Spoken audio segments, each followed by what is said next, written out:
ओम विघ्नेश्वराय वरदाय सुरप्रियाय लंबोदराय सकलाय जगत्हिताय नागायनाय स्तुतियज्ञ विभूषिताय गौरीसुताय गणनाथ नमो नमस्ते। या श्री स्वयं सुखिदिनां भवनेष्वलक्ष्मी पापात्मनां कृतिदयां हृदये सुबुद्धि श्रद्धा सदां कुलजना प्रभवस लज्जा तां त्वां नतास्म परिपालय दे विश्वम। नमस्कार, स्वागत है आपका आचार्यवाणी में। मैं आचार्य डॉक्टर विक्रमादित्य आपके साथ हूँ। आज हम बात करने जा रहे हैं कर्क राशि वालों की नव वर्ष की बहुत बहुत शुभकामना। देखिए, आपकी राशि के दृष्टिकोण से यदि हम बात करें तो ये जो 2026 नव वर्ष के रूप में आपके जीवन में आ रहा है कर्क राशि वालों के लिए, हर एक के मन में जन्म में उत्कंठा होती है कि कैसा रहेगा ये जो साल है आपके लिए ना। जो पेंडुलम होता है ना, घड़ी का पेंडुलम झूला, कभी इधर कभी उधर, कभी इधर कभी उधर, ऐसा योग आपकी राशि में। देखिए, इस वर्ष ऐसा विचित्र ग्रहों का योग बना है कि 2026 सूर्य का नंबर है और चंद्रमा और सूर्य का बहुत अच्छा संबंध है। और आपकी राशि के दृष्टिकोण से आप समझ लें कि शनि महाराज को छोड़कर बाकी सारे के सारे 8 ग्रह इस वक्त कहीं ना कहीं डोलमडोल ग्रहों में परिवर्तन लाने का योग बनाएंगे, लेकिन शनि टस के मस नहीं रहने वाले, टस के मस होने वाले हैं नहीं। आपके भाग्य में जाकर बैठ गए हैं और भाग्य में जाकर अपने पूर्ण मूड में अब आते दिखाई दे रहे हैं। तो आपकी किस्मत का हाल जो होगा, कभी बहुत अच्छे, कभी तख्ता कभी तखत, कभी तख्ता कभी तखत, कभी तो बने बनाई चीज़ें मिल जाएंगी आपको और कभी उसके लिए बहुत संघर्ष करना पड़ेगा। जहाँ तक है आधे वर्ष बाद, तो बहुत महत्वपूर्ण समय आपके लिए। अब आप ऐसा मान लीजिए कि आपका पेंडुलम ऐसा है कि आधे वर्ष तक एक ही तरफ रुकने वाला है, नहीं, ऐसा मत मान के चलिए। मैं कहूँगा बीच बीच में बहुत अच्छे झोंके भी आते रहेंगे। आप हमारे साथ जुड़े रहेंगे तो हम बता सकते हैं आपको आपकी राशि के दृष्टिकोण से कब समय बिल्कुल बहुत अनुकूल है और कब समय प्रतिकूल है। तो ऐसे में उन सब समय को समझते हुए कार्य करने का प्रयास कर लीजिए तो बहुत बढ़िया चीज़ें आपके लिए बन सकते हैं। शनि का उपाय, शनि महाराज जो आपकी राशि में खेल खेल रहे हैं वो बड़े विचित्र हैं। शनि और राहु आपके लिए बिल्कुल आसपास ही चलते दिखाई दे रहे हैं। अष्टम नवम भाव में लगातार पूरे वर्ष उनका खेल चलने वाला है। तो ऐसे में विशेष तौर पर आपकी राशि के दृष्टिकोण से आपके लिए कुछ खास हिदायतें भी हैं, वो भी हम आपको बताएंगे। तो आपकी राशि के दृष्टिकोण से कौन से खास उपाय कर लेने चाहिए वो भी आपको समय समय पर करते रहना पड़ेगा। तो वो आप करते रहेंगे तो बहुत अच्छे योग आपकी राशि में बनते रहेंगे।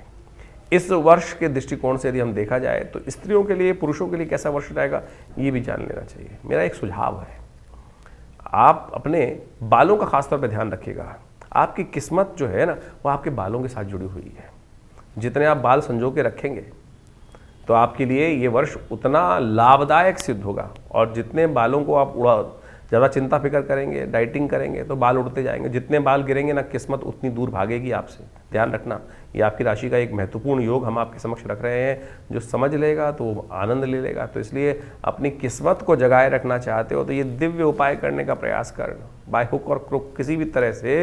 You have to save your hairs. जी हाँ, बाल, सिर के बाल जो है ना, जितने बचे रहेंगे उतनी ज़्यादा किस्मत में 4 चांद आपके लगने के योग बनते दिखाई देंगे। तो अब आप समझ लीजिए दिन पर दिन ग्रहों का खेल किस प्रकार का रहेगा। सबसे पहले हम बात करते हैं 1 जनवरी की।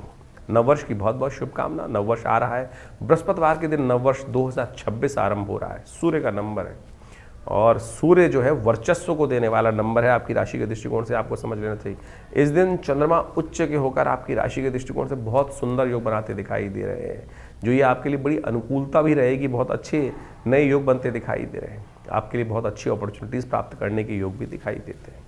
बस ध्यान ये रखना है कि जो बेकार के लोग हैं, जिनका कोई वैल्यू नहीं है, जो कहीं रुकते भी नहीं है, ठौर ना ठिकाना, ऐसे जो लोग हैं उनसे, ऐसे फ़कीर जो लोग हैं, अब मैं फ़कीर वर्ड इसलिए बोल रहा हूँ कि ऐसे समझें कि जिनको विशेष जो रमते टाइप के लोग हैं, रुकते ही नहीं कहीं, और साधु नहीं है। साधुत्व का बात अलग है, जो दरवेश हैं वो उनकी बात अलग है, लेकिन जो बिल्कुल भिकमंगे टाइप के लोग हैं उनसे आपको दूर रहने की ज़रूरत है। वो कहीं ना कहीं आपको नुकसान दे सकते हैं। तो इससे बचते हुए कार्य करें। बड़े संबंध आपको फ्रूटफुल रहते दिखाई दे रहे हैं, उनको आप अच्छे से यूटिलाइज़ करने का प्रयास कीजिए, बहुत अच्छा रहेगा। इस दिन बृहस्पति भी है और बार बार भी पड़ रहा है और प्रदोष का योग भी बन रहा है, त्रयोदशी पड़ रही है। तो शाम के समय हो सके तो भगवान शिव का सुंदर पूजन करने का प्रयास करें। शुद्ध दूध लेकर भगवान का उनसे पूजन, ओम नमः शिवाय इस मंत्र का ही जप करते हुए कर लें। त्र्यंबकम यजामहे सुगंधिम पुष्टिवर्धनम, इस मंत्र त्र्यंबक मंत्र से कर लीजिए। देखिए बहुत सुंदर भगवान के द्वारा आपकी किस्मत का सुंदर योग बनेगा, लाभ का योग बनेगा, किस्मत जगाने का योग बनेगा। 2 तारीख की बात करें, बस शुक्रवार का अवसर है, उस दिन चतुर्दशी तिथि विद्यमान है और ग्रह परिवर्तन करके ऐसा योग बना रहे हैं जो धन योग है। जहाँ लोगों को नुकसान होता है वहीं से आपको लाभ का फायदा भी मिल सकता है, इस बात का ध्यान रखना। बस लीकेज आपको बंद करने की ज़रूरत है। स्वास्थ्य के मामले में कुछ समस्याएं ज़रूर होती दिखाई दे रही हैं, लेकिन उनको ध्यान रखना पड़ेगा। उनके लिए कुछ उपाय कर लेंगे तो वो बहुत अच्छा रहेगा आपकी राशि के दृष्टिकोण से। ऐसे में आपकी राशि के दृष्टिकोण से जो ग्रहों का खेल हमको दिखाई दे रहा है वो आपके लिए बहुत ही लाभदायक तब सिद्ध हो सकता है कि जब आप अपनी लीकेज को बंद करने का प्रयास करें। अननेसेसरी शो ऑफ को जितना शो ऑफ करेंगे वो कहीं ना कहीं भारी पड़ सकता है, तो कम दिखाओ और काम ज़्यादा करो, ये आपके लिए बहुत अनुकूलता दिखाई देती है। तो आपको इस समय से ही आपको कार्य को ठीक करने का रास्ता बनता दिखाई दे रहा है, इसका आपको लाभ लेने का प्रयास करना चाहिए। 3 तारीख का दिन शनिवार का दिन है, उस दिन पूर्णिमा का योग बन रहा है और ये पूर्णिमा बहुत खास है जिसको पौषी पूर्णिमा कहा जाता है। और इस दिन देवी शाकंभरी का भी पूजन करने के लिए शास्त्र में अद्भुत योग बताए गए हैं। स्वास्थ्य लाभ के लिए भी कहा जाता है और ये देवी शाकंभरी का बहुत अद्भुत स्थान है। उनका विशेष तौर पर स्तवन करने का, पूजन करने का शास्त्र में दुर्गा जी का ही, भगवती का ही एक स्वरूप माना जाता है। तो किसी मंदिर में फल सब्जी इत्यादि का दान करना भी आपके लिए कल्याणकारी रहेगा। ग्रह नक्षत्रों के दृष्टिकोण से धन योग बना हुआ है और ये धन योग आपकी राशि में दिखा रहा है कि खास योग ये आपके अपनी मेहनत, आपके अपने प्रयास से, क्योंकि आपका चंद्रमा का, आपकी राशि का स्वामी ही चंद्रमा है। आपके मन को पॉजिटिव रख के ही आप लाभ ले सकते हैं। मन के जीते जीत है, मन के हारे हार। तो बस मन को, विश्वास को जगाए रखें तो वो आपके लिए सब कुछ हो सकता है। इसलिए कई बार क्या होता है, थोड़ा सा डिप्रेसिंग माहौल होता है, उस डिप्रेसिंग माहौल में न फंसें, उसको सही से यूटिलाइज करने का प्रयास कीजिए। तो धन योग तभी आपको लाभ देने का योग बनाएगा। शनिवार का अवसर है और शनि इन दिनों भाग्य में चल रहा है और शनि को जगाने के लिए आपको कुछ खास उपाय करने का प्रयास करना चाहिए। यदि कि पीपल का पेड़ के आसपास एक तिल के तेल का दीपक प्रज्वलित करने का प्रयास करें, थोड़ा सा तिल वहाँ पे अर्पित कर दीजिए। तिल का दान और तिल का भोजन दोनों रूप से आपके लिए कल्याणकारी साबित होगा, भाग्य को जगाने वाला योग बनाएगा। कहीं यज्ञ स्थल हो तो वहाँ तिल का दान भी करना आपके लिए शनि के तमाम नेगेटिव इफेक्ट को दूर करने वाला रहेगा। 4 तारीख का दिन रविवार का अवसर है और इस दिन माघ का महीना आरंभ हो रहा है। ये माघ का महीना अपने आप में बड़ा अद्भुत महीना माना जाता है। कहा जाता है कि इसके अंदर बहुत अद्भुत योग बनते हैं, वो सब आपको बताएंगे। लेकिन 4 तारीख के दिन ग्रहों का एक और विशेष परिवर्तन का योग बन रहा है, वो आपकी राशि के दृष्टिकोण से आपको समझ लेना चाहिए। बृहस्पति महाराज इस दिन परिवर्तन करके जो योग बना रहे हैं वो बहुत खास है। बृहस्पति महाराज अपने स्वयं के नक्षत्र के द्वितीय चरण में पूर्ण ताकत में आते दिखाई दे रहे हैं, जो कहीं ना कहीं आपको जमीन जायदाद का कहीं ना कहीं सुख देने के योग भी बना सकते हैं। कहीं ना कहीं आपकी राशि के दृष्टिकोण से कोई यात्राओं की तरफ भी अग्रसित करते दिखाई देंगे ये आपको आने वाले समय में, और इसका प्रभाव आपको बहुत बढ़िया से देखने को मिल सकता है। लेकिन विचारिकता में थोड़ा सा ध्यान रखना पड़ेगा। कहीं आपका दिमाग जो है वो विचार ही कई बार आपका शत्रु बन जाता है। विचार ही आपका ऐसा बन जाता है, पूर्ण ताकत में बृहस्पति आने के कारण से आपकी राशि के दृष्टिकोण से विचार ऐसा बन जाता है कि जहाँ बहुत अत्यधिक खर्चा की तरफ मन को अग्रसित कर देता है। तो ध्यान रखना पड़ेगा। जिन कार्यों में बियॉन्ड खर्चा होने की योग बनाई दिखाई दे रहे हैं, जो अपनी आपकी औकात से बाहर हैं, उन कार्यों में थोड़ा सा विचार ज़्यादा करने की ज़रूरत है, खर्चों को कंट्रोल करने की ज़रूरत है। इस वक्त आपको खर्च करने के बाद ही लाभ होने की जो स्थिति है वो दिखाई देती है, लेकिन कई बार ऐसा होता है कामों में खर्च कम करके आप बहुत सारे लाभ ले सकते हैं। तो ऐसे में थोड़ा ध्यान रखते हुए कार्य करने की ज़रूरत रहेगी। तो ऐसे में थोड़ा बृहस्पति को थोड़ा ताकत देने की ज़रूरत है। बृहस्पति का उपाय करें, हो सके तो आपकी राशि के दृष्टिकोण से आपको इस दिन थोड़ा यज्ञ करने का प्रयास करना चाहिए। बृहस्पति का एक दिव्य उपाय है दुर्गा जी के मंत्र का यज्ञ, और विवेकानंद योगाश्रम में रविवार को एक बहुत बड़ा यज्ञ होता ही है, जिसके अंदर नवग्रह यज्ञ, दुर्गा जी के यज्ञ सब चलते हैं। उसमें आप अपने नाम से भी करा सकते हैं। खरमास चल रहा है इन दिनों, और खरमास जब चलता है तो सूर्य की गति थोड़ी कम हो जाती है, और सूर्य के कारण ही इन दिनों शुक्र, बुध इत्यादि, मंगल इत्यादि अस्त आपकी राशि में चल रहे हैं। तो उनको थोड़ी सी शक्ति देने का प्रयास कर लीजिए, बहुत अच्छा होगा। सूर्य को शक्ति देने से क्या करें, सूर्य के लिए सुबह सुबह थोड़े से तिल डालकर पानी में भगवान सूर्य को अर्घ्य देने का प्रयास कर लीजिए। काले तिल या सफ़ेद तिल जो मिल जाए भगवान सूर्य को उनके द्वारा अर्घ देना आपके लिए बड़ा कल्याणकारी रहेगा। यह यज्ञ भी कर सकते हैं आप। हमारे आश्रम में, विवेकानंद योगाश्रम में, हर रविवार को नवग्रह शांति महायज्ञ का आयोजन ही रहता है। वैसे तो हर रोज़ यज्ञ रहता है आश्रम पे, लेकिन रविवार को सामूहिक यज्ञ में सब लोग आ सकते हैं। भगवान का यज्ञ बहुत बढ़िया से चलता है, आप सब आइए उसमें। भगवान की कृपा से कल्याण के योग, आपके कष्टों को निवारण करने का योग अवश्य बनता दिखाई देगा। तो इस समय का आपको पूर्णतः लाभ लेने का प्रयास करना चाहिए। ये जो ग्रहों का योगा योग आपकी राशि के दृष्टिकोण से है, ये बहुत ही सुंदर स्थिति बनाता दिखाई दे रहा है। तो कर्क राशि वालों, 5 तारीख का दिन कैसा लेके आया है, क्या ग्रहों का योगा योग लेके आया है, जान लीजिए। 5 तारीख को सोमवार का अवसर है, द्वितीया तिथि विद्यमान है, माघ की शुक्ल कृष्ण पक्ष की द्वितीया। सर्वार्थ सिद्ध योग साथ में बन रहा है, जो विशेष तौर पर आपके लिए बड़ा सहायक सिद्ध हो सकता है। जो कहता है आपको कि विशेष तौर पर जो है बहुत सारे नए कार्यों को आरंभ करने के लिए मुहूर्त बन रहा है। वैसे तो खरमास में मुहूर्त कम होते हैं, लेकिन इस समय इसका लाभ ले सकते हैं। ग्रह नक्षत्रों के दृष्टिकोण से ग्रहों का योगा योग आपके लिए एक नई एनर्जी के साथ उपस्थित होता दिखाई दे रहा है। ये एनर्जी का यूटिलाइज आप करेंगे तो मंगल के अस्त होते हुए भी चंद्रमा पूर्ण ताकत से आपके साहस को बढ़ाने का योग बना रहा है। और इस साहस से आप जो हैं बिगड़े कामों को भी सुधारने की तरफ जा सकते हैं। आपकी एनर्जी लेवल बहुत अच्छा रहता दिखाई दे रहा है। चीज़ों में परिवर्तन करने के लिए एक नई एनर्जी से आपके लिए योग बनते दिखाई दे रहे हैं। उसका यूटिलाइज आपको करने का प्रयास करना चाहिए। सोमवार का अवसर है, आपकी राशि के दृष्टिकोण से हमको दिखाई देता है कि भगवान शिव का की आराधना सुबह सुबह भगवान शिव के मंदिर में जाकर थोड़ा दुग्धाभिषेक भगवान का करें। और देखिए भगवान की कृपा से आपके जो थोड़े बहुत कष्ट के योग बन रहे हैं, शनि अनुकूल नहीं चल रहे हैं, थोड़ा धर्म से भागते दिखाई दे रहे हैं इन दिनों। कर्क राशि वालों के लिए खासतौर पर ऐसा योग चल रहा है कि धर्म से में इच्छा बहुत ज़्यादा नहीं हो रही है। कहीं ना कहीं धर्म से विमुखता, नास्तिकता थोड़ी ज़्यादा उदय हो रही है। नास्तिकता तो ना लाने दीजिए, क्योंकि ये 2026 जो है वो विशेष तौर पर विश्वास का ईयर है आपकी राशि के दृष्टिकोण से। और जितने धर्म से दूर भागेंगे उतना भाग्य सो जाएगा। इस बात का खास तौर पे ध्यान रख के रखिएगा, क्योंकि शनि महाराज वहीं धर्म भाव में ही, भाग्य के भाव में ही पूरे साल डेरा डाल के बैठे हुए हैं। और ये टेंट हिलने वाला भी नहीं है। विशेष तौर पर उनका डेरा ऐसा है कि पूरे 365 दिन जो है ये वहीं डेरा डाल के रहेंगे। तो आपको ध्यान रखना पड़ेगा, धर्म से दूर रहोगे तो कहीं ना कहीं भाग्य सोया रहेगा।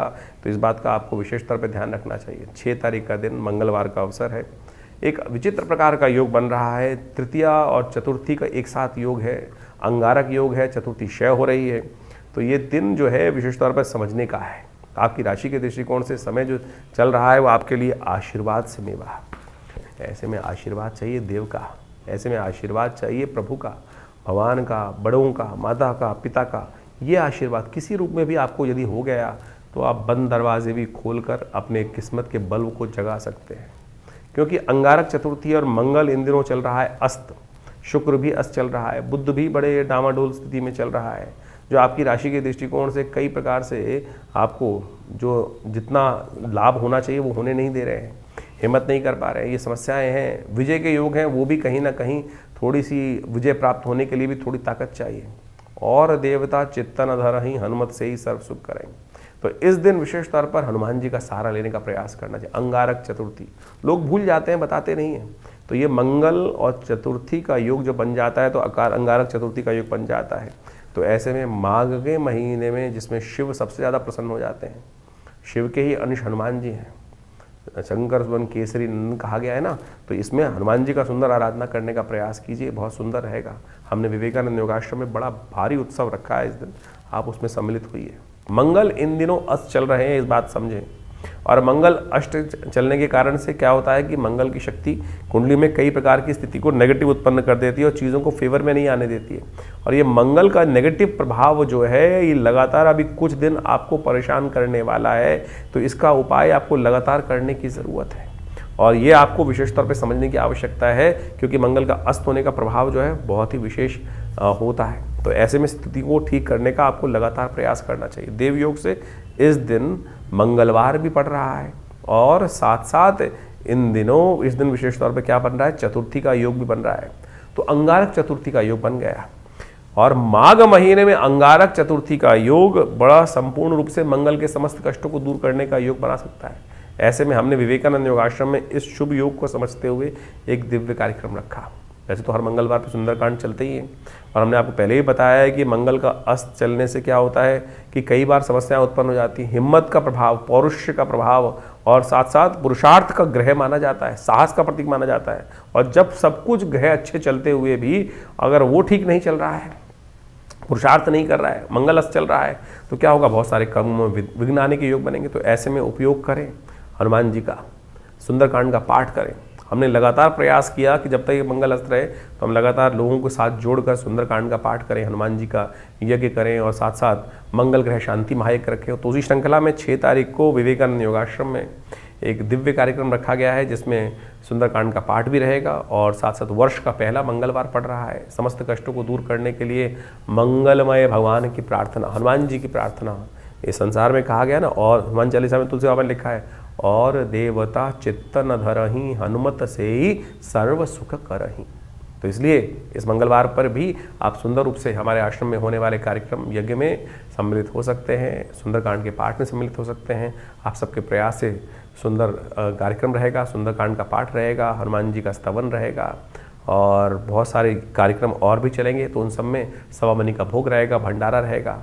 तो आप सब उसमें सादर आमंत्रित है। शाम को 5 बजे से यज्ञ आरंभ होगा और करीब करीब रात के 10 बजे तक ये कार्यक्रम भंडारे के साथ चलेगा। तो यदि आप सम्मिलित रहेंगे तो हमने ये देखा है कि हनुमान जी की सिद्ध मूर्ति जो आचार्य श्री केशव देव जी के द्वारा प्रतिष्ठित है, जिनको सबसे पहली सिद्धि ही हनुमान जी की हुई थी और केवल हनुमान चालीसा से हुई थी। आंख बंद करी और वो बताया नंबर जो सामने वाले ने प्रश्न पूछा और वो उसका निवारण हनुमान जी के मंत्र से ही ऐसे चमत्कारिक सिद्धि प्राप्त हो जाती है।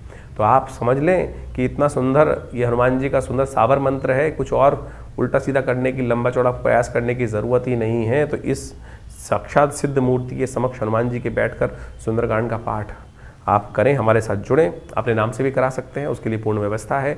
आश्रम के जो गतिविधि नंबर चल रहे हैं उन पर संपर्क साध कर आप चीज़ों को जान सकते हैं। तो 7 तारीख का दिन, 7 जनवरी का बुधवार का अवसर, पंचमी तिथि विद्यमान है। ग्रहों का जो परिवर्तन का योग है वो आपके लिए बहुत कल्याणकारी साबित होने की योग दिखाई दे रहा है। आपकी किस्मत, आपका 7 तिथि दिखाई दे रही है। आपकी राशि के दृष्टिकोण से उस किस्मत का पूर्ण लाभ आपको लेने का प्रयास करना चाहिए। और ये किस्मत जो है आशीर्वाद में छुपी दिखाई दे रही है। और जितना आशीर्वाद, जितने विनम्र आप, देखिए आपकी राशि के दृष्टिकोण से क्या है कि इन दिनों आपकी राशि में जो ग्रहों का योगा योग चल रहा है वो थोड़ा आपको विनम्रता में कमी लाता दिखाई दे रहा है। और एक बात देखना, अच्छा वो आप ये मान के चलें, जितना जो फ्रूट वाले वृक्ष होते हैं सब झुके रहते हैं। जितने झुके रहोगे लोगों का आशीर्वाद उतना मिला रहेगा। अकड़ों की अकड़ जितनी होगी वो कहीं ना कहीं नुकसानदायक योग बना सकती है। तो मन की चंचलता को थोड़ा त्याग कर कोशिशें करें, सबके सामने प्रणाम कर कर, झुक कर, नमस्कार कर कर अपने कार्य को निकलवाने का प्रयास करें। थोड़ी श्रूडनेस के साथ काम कर लीजिए। विजय के योग आपकी राशि में बने हुए हैं और यदि ये युक्ति आपने अपना ली तो कोई आपकी विजय को रोक नहीं पाएगा। गणेश जी का अवसर है। गणेश जी कैसे विनम्रता से सबके समक्ष छोटे होते हुए भी अपनी विजय को निकाल के ले आते थे। कैसे हो जाता था? विनम्रता, माता पिता का आशीर्वाद। झुककर सबसे पहले उन्होंने क्या किया, कार्तिकेय जी उड़ गए पूरे संसार का भ्रमण लगाने के लिए। वो कहीं माता पिता का ही चक्कर लगा लिया, एक नहीं 7 बार लगा लिया। और देखिए 7 बार प्रदक्षिणा का जो फल कार्तिकेय जी को मिला ही नहीं, बेचारे परेशान हो गए। तो ऐसे में ये विनम्रता चाहिए और यही किस्मत का राज है आपकी राशि में इन दिनों। यही आध्यात्मिक तौर पे आप ये समझ लेंगे तो यही ज्योतिष का लाभ है। नहीं तो लोग बैठे हुए हैं आपको हर कुछ ना कुछ बेचने के लिए, और हर चैनल में कहीं ना कहीं ज्योतिषी जो बैठे हुए हैं वो कहीं ना कहीं कुछ ना कुछ बेचने को तैयार रहते हैं। अरे ज्योतिष बेचना नहीं है, ज्योतिष सरलता से व्यक्ति को समझाना है। समझ लोगे तो लाभ आपको डेफिनेटली होगा। 8 तारीख का अवसर बृहस्पतिवार का अवसर है। षष्ठी तिथि इस दिन विद्यमान है। ग्रह जाएंगे परिवर्तन के लिए, लेकिन आपकी राशि के दृष्टिकोण से देखा जाए तो दिन आपके नाम रहता दिखाई दे रहा है। जी हाँ, दिन आपके नाम रहता दिखाई दे रहा है एक खास तौर पे, लेकिन स्वास्थ्य का थोड़ा ध्यान रखना पड़ेगा। शारीरिक तौर पे थोड़ा दौर्बल्य का दौर इन दिनों आपकी राशि में चलता दिखाई दे रहा है। टांगों में थोड़ी कमजोरी, शरीर में थोड़ी कमजोरी, क्योंकि इन दिनों थोड़ा सा आप अपने आप को सूर्य से अलग कर रहे हैं। थोड़ा सा सूर्य की रोशनी में जाकर काम करने का प्रयास करें। इन दिनों सूर्य थोड़ा कमज़ोर स्थिति में चल रहे हैं आपकी राशि के दृष्टिकोण से। तो आपको क्या करना चाहिए, थोड़ा हल्दी का सेवन ज़्यादा करने का प्रयास करें। हो सके तो हल्दी वाले जल से स्नान भी कर लें। हल्दी का सेवन थोड़ा किसी ना किसी रूप में, चाहे दूध में चाहे सब्जी में, कैसे भी करने का प्रयास कीजिए। ये आपका दिव्य उपाय है, ये आपको लाभ देने के योग बना सकता है। 9 तारीख की बात कर लेते हैं। शुक्रवार की अवसर, सप्तमी तिथि विद्यमान है और इस दिन तो दिन भी सूर्य का आ गया है। और इन दिनों जैसा हमने कहा कि आपकी राशि के दृष्टिकोण से सूर्य सबसे कमज़ोर अवस्था में चल रहे हैं। वो कहीं ना कहीं दूसरों को भी कमज़ोर कर रहे हैं, खुद तो कमज़ोर अवस्था में है ही। मंगल, शुक्र, बुध इन सबको भी कमज़ोर करके बैठे हैं, अस्त करके बैठे हैं। और आपकी राशि के दृष्टिकोण से ये वो दिन है कि जब आप अपने सूर्य को भी बल दे सकते हैं। क्यों? क्योंकि इस दिन सूर्य सप्तमी का योग बन गया है, सर्व सप्तमी है। विशेष तौर पर इस दिन भगवान सूर्य का सुबह सुबह दर्शन करें, उनको अर्घ्य दें, ओम गणेश सूर्य आदित्याय नमः इस मंत्र का जप करें, नमक का दान करें, तो ये आपके लिए बड़ा कल्याणकारी साबित होगा। दिन सूर्य को बल मिल जाएगा। मकर संक्रांति से पहले ही सूर्य को बल इस दिन मिल सकता है, तो इस दिन ये उपाय करने से आपके लिए संपूर्ण रूप से कल्याणकारी योग बन सकते हैं। हो सके तो इस दिन आपको नमक का दान करना चाहिए। गणेश सूर्य आदित्याय नमः इस मंत्र का जप करते हुए भगवान सूर्य को तिल युक्त सफ़ेद तिलों से यदि अर्घ देंगे तो बहुत कल्याणकारी योग बनेगा। तो इस दिन भद्रा है, नए कार्यों की तरफ ना जाइएगा। नए जो किसी प्रकार का भी कार्य मिल रहा है उसको पकड़ने से बचना चाहिए। इस बात का ध्यान रखते हुए कार्य करना चाहिए। 10 तारीख का दिन शनिवार का अवसर है और इस दिन अष्टमी तिथि विद्यमान है। कालाष्टमी का योग बन रहा है और धन योग आपकी राशि में सुबह सुबह बनकर तैयार हो रहा है। और ये धन योग आपकी राशि में ऐसा बना हुआ है जो कहता है कि आपके बड़े लोग आपको लाभ दे सकते हैं, उनका आशीर्वाद आपके बिगड़े काम पे बना सकता है। और ख़ास तौर पर आपके जहाँ भी जो माता जी हैं, जन्म स्थान है, आपके अपने पर्सनल जो वर्क हैं, वहीं से आपकी किस्मत में कोई 4 चांद लगने के योग बनते दिखाई दे रहे हैं। तो ऐसे में उनसे जुड़े हुए कार्य करने से आपके लिए कल्याणकारी योग बनेगा। भगवान शिव और भगवती दुर्गा का पूजन आपके लिए सर्व प्रकार से शुभ योग बना सकता है। तो ज्योतिष के दृष्टिकोण से आपने ग्रहों का प्रभाव समझा। माघ का महीना इस बार आरंभ हो रहा है, साथ में नव वर्ष भी आरंभ हो रहा है। 2026 सूर्य का वर्ष है जिसका नंबर 1 आता है और ये वर्चस्व को स्थापित करने वाला नंबर है।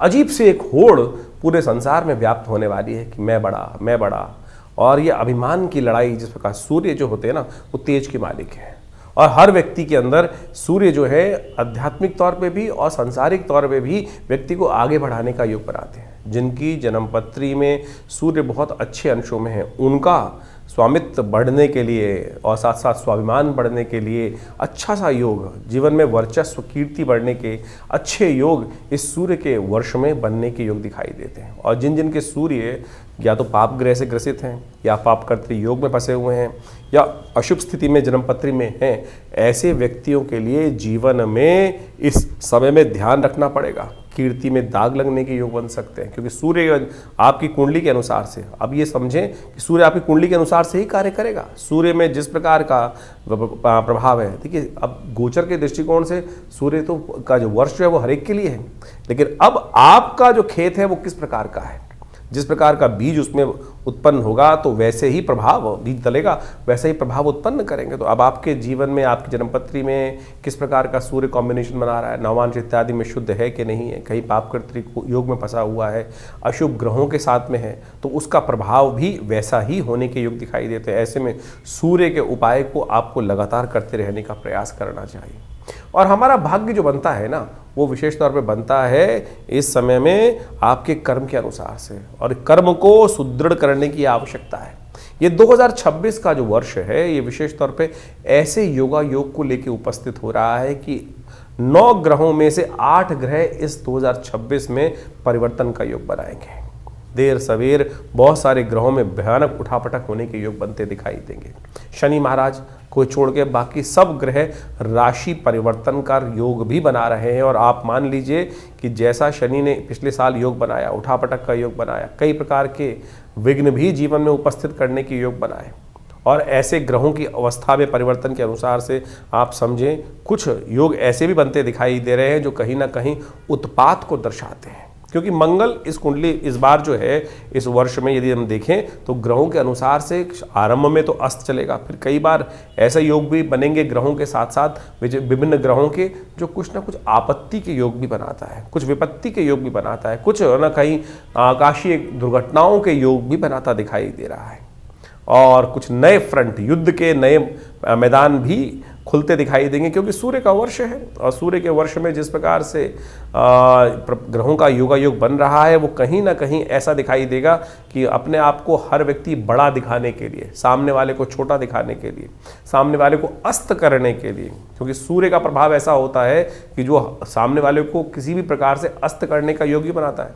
ज्योतिष के दृष्टिकोण से देखें तो सूर्य जिस भी ग्रह के साथ बैठते हैं उसको अस्त करने का योग बना देते हैं, उसको दिखाई नहीं देता है, वो ग्रह लोप हो जाता है। तो उसी प्रकार का प्रभाव मनोमस्तिष्क में छाने के योग दिखाई देते हैं। तो ऐसा योग चाहे राजनीतिक हो, चाहे वो सामाजिक तौर पर हो, तो एक दुराग्रह के तौर पे भी इसका प्रभाव संसार में पड़ता दिखाई दे रहा है। तो ऐसे में खासतौर पे जो शनि राहु के योग इस बार बनते दिखाई दे रहे हैं, वो कहीं ना कहीं थोड़ा सा बिल्कुल आसपास ही ग्रहों का योग दिखाई देता है। शनि महाराज को देखें और राहु के साथ देखें तो बहुत पास पास स्थिति चल रही है ग्रहों की इस वर्ष में। तो ऐसे में कुछ खास उपाय आपको करने की आवश्यकता है। वर्ष के आरंभ में बड़ा देव योग बना है जिसको माघ का महीना कहा जाता है।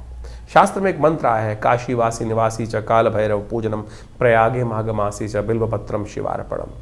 ये जो माघ का महीना है, माघ का स्नान जो है वो अपने आप में एक बहुत सुंदर रूप से शास्त्र में वर्णित किया गया है। इसीलिए भारतीय संस्कृति में माघ के महीने में मेला लगता है, गंगा स्नान का पुण्य बनाता है, भगवान शंकर का विशेष पूजन करने का योग बनता है। और कहा जाता है कि ऐसे में भगवान शंकर को यदि बिल्वपत्र अर्पित कर दें, काशीवासी निवासी च काल भैरव पूजनम प्रयागे माघ मासे च बिल्वपत्रम शिवार्पणम अखंडैव बिल्वपत्र च। एक बिल्वपत्र भी यदि भगवान को सुंदर रूप से हम अर्पित कर दें इस माघ के महीने में, और नित्यप्रति यदि योग बना लें भगवान को सुंदर स्नान कराने के बाद, क्योंकि शास्त्र कहता है भावी मेट सके त्रिपुरारी, इन संसार में जो समस्त कष्ट हैं वो भगवान शंकर की प्रार्थना से ही दूर होते हैं। और जिन जिन ने भगवान शंकर की प्रार्थना जब जब जैसे जैसे कही, असंभव को संभव करके दिखाया, विभिन्न प्रकार की आपत्तियों को जीवन से दूर, चाहे वो स्वास्थ्य संबंधी समस्याएं हों, चाहे वो किसी भी प्रकार की समस्या हों, भोलेनाथ का आशीर्वाद जब मिल जाता है। तो इसलिए इस समय में विभिन्न प्रकार के जो योग बने उनका हमको प्रयास करना चाहिए, लाभ लेना चाहिए। भगवान शंकर पत्रम पुष्पम फलम तो यम, जल से ही प्रसन्न हो जाते हैं। तो इस यानी जल से भी पत्र पुष्प बेलपत्र फूल जो है इस संसार में किसी और को नहीं चढ़ता है, सामान सब भगवान शंकर को चढ़ा देते हैं। यानी कांटे वाला भी, आँख भी, सब प्रकार से भगवान शंकर को चढ़ा दिया जाता है और वो उसी से प्रसन्न हो जाते हैं, अवगढ़दानी भगवान। तो ये सुंदर माघ का महीना जो है भगवान का के नाम से स्नान करें और उनका डुबकी लगाएं, तीर्थों में जाकर कुछ पूजा पाठ कर लें और भगवान को बिल्वपत्र। देखिए माघ का महीना एक बात समझें, ये माघ का जो फागुन का महीना होता है, ऐसे में जो पत्ते हैं ना वो भी छिद हो जाते हैं। ऐसे में अखंडैव बिल्वपत्रैः च पूजये शिव शंकरम कोटिकन्या महादानम बिल्वपत्रम शिवार्पणम। शास्त्र कहता है कि एक जो अखंड बिल्वपत्र जो किसी प्रकार से टूटा फूटा ना हो, उसमें कोई छेद ना हो, अखंडित हो, तो उसको ओम नमः शिवाय का स्तवन करते हुए भगवान को यदि अर्पित कर दें तो आप सत्य माने बहुत सारे कष्ट जीवन के दूर होने के योग भगवान बना देते हैं। और जितना करोड़ों कन्याओं को दान करने के का पुण्य मिलता है, वैसा ही पुण्य केवल एक बिल्वपत्र से प्राप्त हो जाता है भगवान को अर्पित करने से। तो इसलिए ये सुंदर माघ के महीने में इतना छोटा सा प्रयोग जो शास्त्र में वर्णित है उसको करने का प्रयास करें। और इस समय में बहुत सारे योग बनेंगे। ये जो नववर्ष आरंभ हो रहा है, बहुत कुछ नया आपके लिए आया है लेकर। आप समझ लीजिए आपके जीवन में क्या कुछ घटनाएं घटने के योग हैं। ग्रहों का गोचर का प्रभाव के साथ साथ आपकी जन्मपत्री के अनुसार से किस प्रकार के योग बन रहे हैं। कई बार हमारे बहुत सारे प्रश्न आते हैं लोगों के और उस प्रश्नों को हम लिख के भी भेजते हैं, जवाब भी जवाते हैं कि अब गोचर में हमने आपका जन्मपत्र जो राशि के अनुसार से, योग के अनुसार से, नक्षत्रों के अनुसार से आपके प्रभाव को समझा और बताया किस प्रकार का प्रभाव है। बहुत सारे लोग कहते हैं कि ये नहीं घट रहा है, तो आपको समझना पड़ेगा क्यों नहीं घट रहा है। कहीं आपकी दशाएं तो फर्क नहीं है, कुछ ना कुछ दशाओं में कुछ दिक्कत आ रही हो, जन्मपत्री में कुछ मूलभूत कारण हो, कब आपका भाग्य जागने लिखा है, कब आपके जीवन, हम लगे जा रहे हैं जीवन में, मेहनत करे जा रहे हैं लेकिन भाग्य नहीं जाग रहा है। कारण क्या है? समय कब आने वाला है? वो समय कब आएगा जो हमारे मानसिक तौर पर हमको संतुष्टि देने का योग बनाएगा। और वो ज्योतिष के दृष्टिकोण से, ज्योतिष के ज्ञान से, ज्योतिष जिसको कहा जाता है ना वो दिव्य ज्ञान, वो रोशनी देने वाला ज्ञान, वो रास्ता निर्द्वंद भाव से रोशनी प्रकाश को देने वाला ज्ञान जो है, वो प्रकाश जो है वो देने वाला जो ज्ञान है ना, प्रकाश नेत्रों से, ज्योतिष वेद के अंदर कहा गया है कि ज्योतिष की संज्ञा नेत्र की है। तो इस बात को हम समझें तो दिव्य ज्योति जो है वो ज्योतिषी है कि जो विज्ञान जो है जो आपको दिखा सकता है कि भाई कौन सा रास्ता अंधकार को जो प्रकाश के अंदर परिवर्तन करने का, अज्ञान से ज्ञान यानी भविष्य को ज्ञान का जो प्रकाश है वो भी दिखा दे, तो वो ज्योतिष विज्ञान है। उसकी सहस्त्रों शाखाएं हम गोचर के माध्यम से, बहुत सारे और के माध्यम से आप सबके समक्ष उन सब गणनाओं को इसके माध्यम से अपने इस आचार्यवाणी चैनल के माध्यम से रखते आए हैं। रखते हैं, बताते हैं और उनको समझना चाहिए। और जो जो जीवन में घटनाएं हैं उनका पूर्वाभास भी सही होता है। पिछले वर्ष हमने बहुत सारी घटनाओं के बारे में आपको ज्योतिष की दृष्टिकोण से जो बनता है समय समय पर घटने वाली घटनाएं, वो बिल्कुल उसी प्रकार से आपके समक्ष रखी और बहुत सारे लोगों के प्रश्नों का निदान भी हमने इस कार्यक्रम के माध्यम से देने का प्रयास किया। आप भी अपने प्रश्नों को हमें भेज सकते हैं, व्हाट्सएप के माध्यम से भेज सकते हैं, खुद आके विवेकानंद योगाश्रम में मिल सकते हैं। बहुत सारे कार्यक्रम हर महीने आश्रम पे चलते ही हैं और उन सब कार्यक्रमों में भी आप जुड़ सकते हैं। हम सब एक बात समझे, कभी विभिन्न ग्रहों के उपायों के चक्कर में फंसते हैं कि भैया उपाय ऐसा कर ले वैसा कर ले। उपाय सीधा साधा भगवान का स्मरण ही है, भगवान का भजन ही है और उसमें केवल आपके विश्वास और श्रद्धा और समर्पण की आवश्यकता है, समय के समर्पण की आवश्यकता है। हम लगे हैं जन्म पर कुछ सिर्फ अंगूठियां पहनने में, कुछ टोटके कर लेने पे, ये टोटका कर ले वो टोटका कर ले। सीधा सीधा भगवान का भजन करिए, ना हींग लगे ना फिटकरी रंग चौका हो। तो आप जो विभिन्न कार्यक्रम के बारे में हम आपको समय समय पर हर रोज़ अपने आपके राशिफल के अनुसार से बताते रहते हैं, पौराणिक ज्योतिष को आपके समक्ष लाने का प्रयास करते हैं। ज्योतिष एक ऐसा विषय है जो विशेष तौर पर पुराण के अनुसार से शास्त्रों में बहुत सुंदर तरीके से विद्यमान बताया गया है और उसमें उनके जो निदान हैं, टेस्टिमनीज हैं कि क्या किया, किसके जीवन में कैसा कष्ट आया, तो उनका वर्णन जो है हमारे पुराणों में मिलता है, हमारी कथाओं में मिलता है। और उन कथाओं से ही क्या होता है कि आप जब पंचांग देखेंगे तो हर रोज़ कोई ना कोई व्रत आता है, हर व्रत की कोई ना कोई कथा है, वो किसी ना किसी पुराण में लिखी हुई है। वो कथा है क्या? वो कथा जो है वो सत्य कथन है कि उसके जीवन में कैसे कष्ट आया, उसने कौन सा व्रत किया, चाहे चतुर्थी का, चाहे एकादशी का, चाहे पूर्णिमा का, चाहे अमावस्या का, जो जो शास्त्र में वर्णित चीज़ें हैं उनको व्यक्ति ने कैसे कर कर ठीक किया। लाखों वर्षों से उन सब अनुभवों का जो निष्कर्ष दिया गया है वो पुराणों में दिया गया है। हम उसी को माध्यम से, वैदिक ज्योतिष के माध्यम से, उन पौराणिक कथाओं के माध्यम से, उन पौराणिक उपायों के माध्यम से आपके समक्ष हर रोज़ की गणनाओं को बताते हैं। तो इनको केवल कथा मत समझें, कथा के समझ में चक्कर में फंसोगे ना तो विडंबना उत्पन्न होगी आपके जीवन में। ये 2026 बहुत कुछ नया करने आया है। ये समय को यूटिलाइज करने का प्रयास करें। बड़े भाग्य मानुष तन पावा, सोते सोते निकल जाएगा नहीं तो समय। तुरंत समझिए क्या होने वाला है आपके भविष्य में। ज्योतिष के माध्यम से आप समझ सकते हैं और सही दिशा पकड़ सकते हैं। सही दिशा पकड़ लोगे, सही रास्ता पकड़ लोगे तो तुरंत अपने उस लक्ष्य तक पहुंच जाओगे। नहीं तो पृथ्वी गोल है, कोई लंबा रास्ता लेगा, कोई छोटा रास्ता लेगा। अनुभव के माध्यम से गुरु के सानिध्य में रहकर हमको छोटा रास्ता पता चल जाता है, नहीं तो बहुत लंबा पहुंचोगे तो सही लक्ष्य में। आप समझें कि आप पृथ्वी गोल है, हमको इधर चलना शुरू किया, हम इधर से रास्ता छोटा था तो हम यहीं से यहीं छोटे रास्ते पहुंच जाएंगे। नहीं तो पूरा लंबा घूमकर जिंदगी लगाकर फिर उस लक्ष्य में। लक्ष्य हमारे बिल्कुल पड़ोस में बैठा था लेकिन हम उसको भटकते भटकते कहाँ से कहाँ भटकते रहे। तो इसलिए ज्योतिष के माध्यम से, जो अनादिकाल से हमारे समस्त जितने शास्त्रों के माध्यम से लोगों ने, बुद्धिमान लोगों ने उसका सहारा लिया है, तो आप भी ज्योतिष के माध्यम से हमारे इस संस्थान से जुड़ें। मैं आचार्य डॉक्टर विक्रमादित्य आप सबको नववर्ष की हार्दिक शुभकामना देता हूं। और ये वर्ष आपके लिए कुछ नया करने के लिए जैसे उद्धृत हो रहा है, न्यूमरोलॉजी के हिसाब से सूर्य का वर्ष है। आप सबके जीवन में सूर्य के समान प्रकाश का सुंदर योग बने और संसार पर आपका वर्चस्व स्थापित हो, ऐसा भगवान की तरफ से आप सबको आशीर्वाद। धन्यवाद, नमस्कार।